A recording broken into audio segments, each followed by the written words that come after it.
పవన్ కళ్యాణ్ ఇక్కడ మీకు పిఠాపురంలో పోటీ చేస్తున్నారు. వంగ గీత గారు ఉన్నారు వైసీపీ పార్టీ నుంచి. ఇప్పుడు ఎవరు గెలుస్తారని మీరు అనుకుంటున్నారు? అసలు మీ ఓటు ఎవరికి? మా ఓటు వంగ గీత గారికి అండి, జగన్ గారికి కూడా. వాళ్ళే మాకు మేలు చేస్తున్నారు.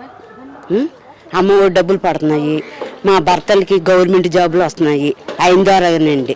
మా పిల్లల భవిష్యత్తు కూడా ఆయనే చూస్తున్నాడు. ఏంటండి, ప్రతి ఒక్కరు కూడా ఆయన వల్లే బ్రతుకుచున్నాం. ఆయన మాత్రం చాలా మేలు చేస్తున్నాడండి. ఆయన దేవుడి తర్వాత దేవుడు అండి. దేవుడి తర్వాత దేవుడు అంటున్నారు మీరు జగన్మోహన్ రెడ్డి గారిని. మరి ఇప్పుడు జగన్మోహన్ రెడ్డి గారిని అసలు నేను గెలవని ఈసారి ఓడిస్తా అన్నాడు కదా పవన్ కళ్యాణ్. పవన్ కళ్యాణ్ ఓడిస్తే ఆయన మధ్యలో వచ్చాడండి. మధ్యలో వచ్చిన మధ్యలోనే మాయమైపోతాడు. అంతేనండి. ఇతను తండ్రి ముందు చేసిన మంచితనాన్ని బట్టి కొడుకు నిలబడ్డాడు కాబట్టి ఆయనకే మేము వేస్తాం ఓటు. మరి ఇక్కడ మేము మంచి చేయడానికి వచ్చాము, నేను ఇల్లు తీసుకునేటం అంటున్నాను కదా పవన్ కళ్యాణ్ పిఠాపురంలో. 3 పిల్లలు కూడా మాకు ఎందుకండి, ఇప్పుడు 4వ పిల్లం వస్తుందంట. మేమేం చేయగలం? అతను మంచి చేస్తాడని ఎవరికి నమ్మకం తెలుసు, అంతేనా? అది నమ్మండి అంటున్నాడు ఒకసారి. ఏంటండి, మేము నమ్మమండి. ఆయన నీతిమంతుడు జగను. వాళ్ళ ప్రేమల విషయంలో ఏదైతే ఉన్నాయండి. వాళ్ళ చెల్లి ఇంకో విధంగా పార్టీలో ఉంటుంది అంటున్నారు కదా. వాళ్ళ చెల్లి వాళ్ళ కుటుంబ విషయంలో వాళ్ళు పడతారండి. మధ్యరింగన మేము మాత్రం జగన్కే వేస్తామండి. మరి ఇప్పుడు జగన్మోహన్ రెడ్డి గారు ఇప్పుడు నేనైతే ఇప్పుడు ఏదైతుందో నవరత్నాలు వాటిని కొంచెం కొనసాగింపుగా ఈ పథకాలు అయితే మళ్ళీ నేను గెలిచి ఇవ్వగలుగుతా అన్నాడు. మరి చంద్రబాబు నాయుడు నేను అంతకంటే ఎక్కువ ఇచ్చేస్తాను, మీ పిల్లలు ఎంతమంది అందరూ కోడిసం చేస్తాను చంద్రబాబు నాయుడు.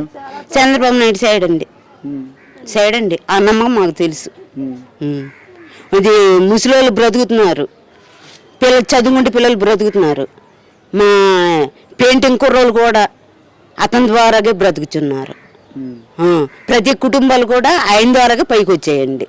స్థలాలు లేని వాళ్ళు కూడా స్థలాలు ఇచ్చాడు, ఆహారం లేని వాళ్ళకి ఆహారం పెడుతున్నాడు. స్థలం ఏం చేయండి, సమాజ సెంటు భూమి అని చెప్పి చంద్రబాబు అదా ఇది మేము గృహాలు కట్టేసుకుంటున్నాము, ఆటల్లో నిలబడుతున్నాము. సమాధి కోసం ఏంటండి, పనికిరాదు నలుగురు నిలబడతాం కూడా మంది అనుకున్నా మాకు డోంట్ కేర్, మీ లెక్క చేయము. మరి వాళ్ళు గతంలో వాళ్ళు ఏమైనా ఇచ్చారా చంద్రబాబు నాయుడు పథకాలు? ఏంటండి గతంలో అందిన పథకాలు గతంలో జగన్యా చంద్రబాబు నాయుడు ప్రభుత్వం? చంద్రబాబు నాయుడు ఏం చేయలేదండి, మాకేం చేయలేదండి, ఏం మేలు చేయలేదు. జగన్ వచ్చినాక వచ్చిన పథకాలు. అవునండి, మొత్తం అన్నీన ఆ తండ్రి నమ్మకాన్ని పెట్టి కొడుకు చేస్తున్నాడు కాబట్టి ఆ కొడుకు పదార్థాలన్నీ మేము పంచుకుంటాము. జగన్ అసలు గెలుస్తారండి, ఆ నమ్మకం మాకుందండి. పార్టీలు అన్ని కలిసి వస్తున్నాయి కదా, అన్ని పార్టీలు జగన్ ఒక్కడు కదా. ఏంటండి, ఒక్కడైనా ఆయన పక్కన దేవుడు ఉన్నాడండి. దేవుడు ఉన్నాడు, దేవుడి తర్వాత మేము ఉన్నామండి, అంతే.